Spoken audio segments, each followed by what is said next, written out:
నచ్చలేదు. అయినప్పటికీ కూడా మేము మాలాంటి వాళ్ళం కూడా ఏం చెప్పామంటే కేశవరావు గారు డెఫినెట్గా ఒక అపారమైనటువంటి రాజకీయ అనుభవం ఉన్నటువంటి తెలంగాణ నాయకుడు. అదేవిధంగా అప్పటి వరకు వాళ్ళ కొడుకుదేదో గన్ పేలిన కేసు ఇట్లాంటివి తప్ప ఆయనకేమీ అవినీతి మరక మంట ఇటువంటి ఏమీ లేనటువంటి ఒక కుంభకోణాలలో ఉండి అట్లా చేసినటువంటి వ్యక్తి కాదు.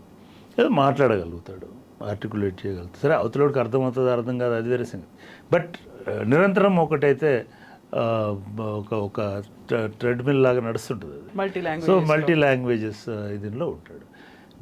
దీనికంటే చాలా ఇంపార్టెంట్ బహుశా కేసీఆర్ ఆయన నమ్మడానికి ఈయనకు కాంగ్రెస్ పార్టీతో ఉన్నటువంటి సంబంధాలు. నేరుగా సోనియా గాంధీనైనా లేకపోతే అప్పటికి మల్లికార్జున ఖర్గే లేడు, షిండే లాంటి వాళ్ళనైనా లేదా చిదంబరం లాంటి వాళ్ళనైనా, అంటే వాళ్ళు ఇంగ్లీష్ భాష వాళ్ళైనా హిందీ భాష వాళ్ళైనా లేకపోతే ఇంకొక భాష వాళ్ళైనా మాట్లాడగలిగే చొరవ చనువు సామర్థ్యం ఉన్నటువంటి వ్యక్తి. ఇవన్నీ ఏదో చూసి బహుశా కేసీఆర్ ఆయనని చేర్చుకుని ఉండొచ్చు. నిజానికి ఆయన చేరినప్పుడు ఎవరు రాలే, ఆయన వేల మంది వందల మంది వచ్చి ఏం చేరలే. సరే ఆ తర్వాత వాళ్ళ అబ్బాయికి ఏదో కార్పొరేషన్ చైర్మను, ఇంకొక వాళ్ళ అమ్మాయికి హైదరాబాద్ నగర మేయర్, ఇట్లా ఆయన కుటుంబాన్ని పాపం వాళ్ళని కూడా అట్లనే బీఆర్ఎస్ పైకి తీసుకొచ్చింది. బీఆర్ఎస్లో ఎవ్వరికి ఇవ్వనంత స్థానం కేశవరావు గారికి ఉంది.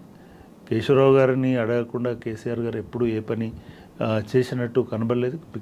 కేశవరావు గారు ఆ విషయం చాలా చాలా సందర్భాలలో చెప్పేవాడు.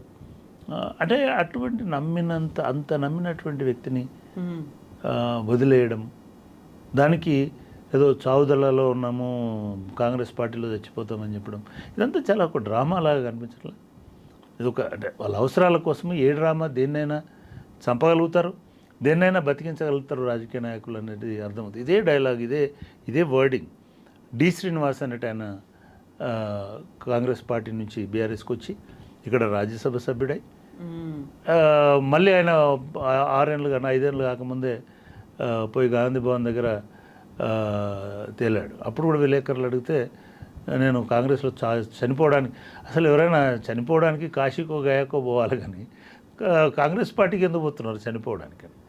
అంటే ఇది ఎవరో నెటిజన్స్ చాలామంది ఆలోచిస్తున్నారు. ఇది నిజానికి వీళ్ళు చెప్తున్నటువంటి ఒక వృద్ధాప్యంలో వాళ్ళ సొంత ఇంటికి పోవాలనే కోరిక ఉన్న పద్ధతిలో పుణ్యక్షేత్రాలు ముగించుకొని అట్లా కాదు వీళ్ళు చేస్తున్నది వాళ్ళ వారసులను కాపాడుకోవడం కోసం, ముందుకెళ్ళడం కోసం. చూడండి, అసలు మూలానికి వెళ్తే కాంగ్రెస్ పార్టీ ఏం తక్కువ చేసిందని కేశవరావు గారు వచ్చారు. ఇప్పుడు వీళ్ళ విమర్శలలో ఎన్నడూ డైరెక్ట్గా ప్రజల్లో అసెంబ్లీకి వెళ్ళి పోటీ చేసి, లేదా నా నియోజకవర్గం వాళ్ళ కాంగ్రెస్ పార్టీ వల్ల ఇంతకుముందు చెప్పినట్టు లేనటువంటి వ్యక్తిని మంత్రిని చేసింది, రాజ్యసభ సభ్యుని చేసింది, సిడబ్ల్యూసి లాంటి స్థాయి దాకా తీసుకుపోయింది. అసలు దాన్ని ఎందుకు వదలాల్సి వచ్చింది? అప్పుడు వదిలినారు. సరే, మీకు తెలంగాణ ముఖ్యము, తెలంగాణ సొంతిల్లు అనుకున్నారు, తెలంగాణ కన్నతల్లి అనుకున్నారు. ఇప్పుడు ఏమన్నా మాట్లాడితే నేను 69 ఉద్యమకారుని అని కూడా చెప్తారు. ఫైన్, మరి ఉండండి తెలంగాణలోనే. ఏమిటి అంటే సమస్య, వాళ్ళ పిల్లల భవిష్యత్తు అనేది సమస్య. ఇప్పుడు కాదు, మేయర్ గారు విజయలక్ష్మి గారు నెల రోజుల క్రితమే రేవంత్ రెడ్డి గారిని కలిశారు.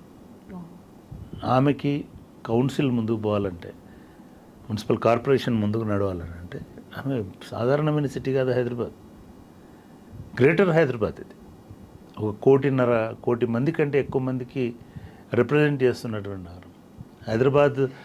వరల్డ్లో పేరు పొందినటువంటి నగరం. అటువంటి నగరానికి మా ఫస్ట్ సిటిజన్, ప్రథమ మహిళ, ప్రథమ పౌరురాలు. అటువంటి పదవిని ఆమె అయాచితంగా వదులుకొని బలై బీఆర్ఎస్లో ఉండడం మూలంగా బలి అవ్వాలని ఆమె కోరుకోవట్లేదు. ఈమె సహచరులు, ఈమె అనుచరులు, ఈమె డిప్యూటీలు ఆల్రెడీ కాంగ్రెస్ పార్టీలోకి వెళ్ళిపోయారు, బీఆర్ఎస్కి రాజీనామా చేసినారు. అంతకుముందు ఫస్యోద్దీన్ అయి ఉండొచ్చు, లేకపోతే ఆ తర్వాత ఇంకో లేడీ వీళ్ళు అయి ఉండొచ్చు, వాళ్ళందరూ అయి ఉండొచ్చు, వీళ్ళంతా వెళ్ళిపోయారు.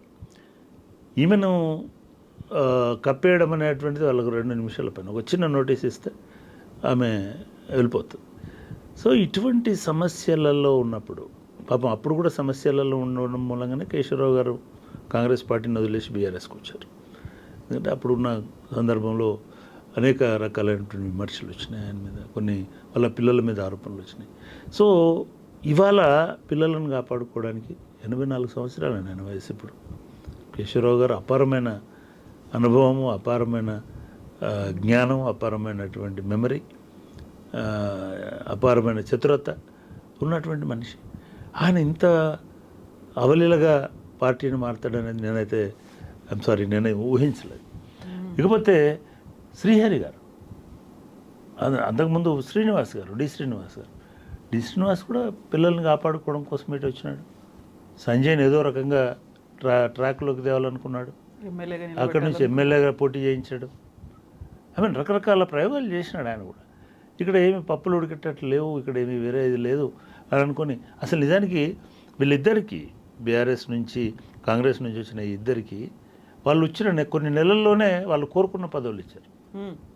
అసలు రాజ్యసభకు పోవడానికి అక్కడ 10 ఏళ్ళ నుంచి కష్టపడుతున్న వాళ్ళు ఉన్నారు, అనేక మంది ఉద్యమకారులు ఉన్నారు.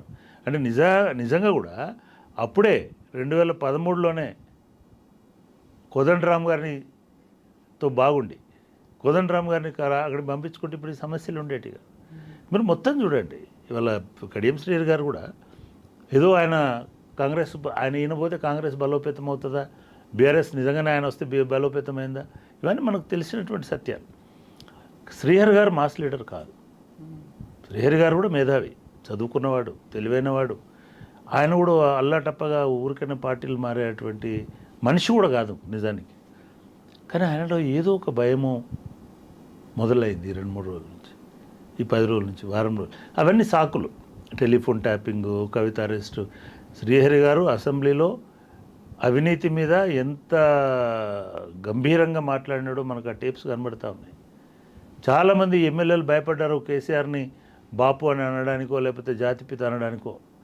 వాళ్ళ పార్టీలో పిలుచుకుంటారేమో కానీ ఈయన అసెంబ్లీ వేదికగా చెప్పినాడు కేసీఆర్ జాతిపిత. అంటే ఇట్లా చాలా ఉన్నాయి. కానీ ఆయనలో ఏదో ఒత్తిడి ఉన్నట్టుంది. నేనేమనుకున్నా అంటే ఈ టర్మ్ నిజానికి ఆయన ఇంకొక 5 సంవత్సరాలు ఆయన అసెంబ్లీ లైఫ్, ఇంకా 5 years అంటే ఆయన కూడా 80-85 సంవత్సరాల వయసుకు వస్తాడు. 80 దాకా ఖచ్చితంగా వస్తాడు అనుకుంటున్నా. సో ఎందుకండి ఈ వయసులో మీకు ప్రాబ్లమ్స్? ఇప్పుడు అడిగితే ఏమంటే కూతురికి ఎట్లాగో అరంగేట్రం చేయించాలి, పొలిటికల్గా రాజకీయాల్లో అమ్మాయిని పంపించాలి.